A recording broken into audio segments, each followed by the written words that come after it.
1 150 درجه است. پس زاویه 1 این زاویه 1 منه، به اضافه 1 عددی شده چند؟ ببخشید به اضافه 150 شده چند بچه ها؟ 180 درجه. خودش گفته مکمل یعنی 180. زاویه 1 مکمل شده 150. خودش چند درجه است؟ بله، میایم 180 رو منهای 150 میکنیم، میشه 30. پس زاویه 1 من 30 درجه است. مگه نگفتیم روبروییم با هم برابره، متقابل به رأسن؟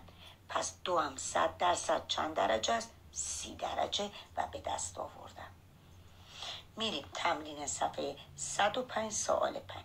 یکی از سوالای فوق‌العاده مهم و آسان. نسبت داده، نسبت دو زاویه متمم 2/3 از هر کدام چقدر است؟ خب 2 رو بالا می نویسم، 3 رو پایین می نویسم، میگم مجموع این دو زاویه میشه 5. خب مگه ما نگفتیم زاویه های متمم ما مجموعشون 90 درجه؟ پس 90 درجه رو توی مجموع میذاریم. این زاویه کوچیکه، این زاویه بزرگمه.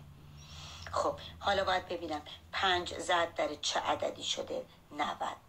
90 رو اگه تقسیم بر 5 بکنم 1 5 تا 5 تا 40 میشه 18.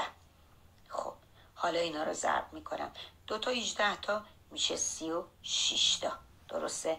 حالا 3 تا 18 تا میشه 54 تا. پس دو زاویه من 36 و 54 درجه است. بچه ها تمرین صفحه 105 سوال 6 خیلی خیلی مهمه. این رو میذارم یه استراحت کوتاه بکنید، برگردیم ادامه تمرین ها رو با هم داشته باشیم. قشنگایی من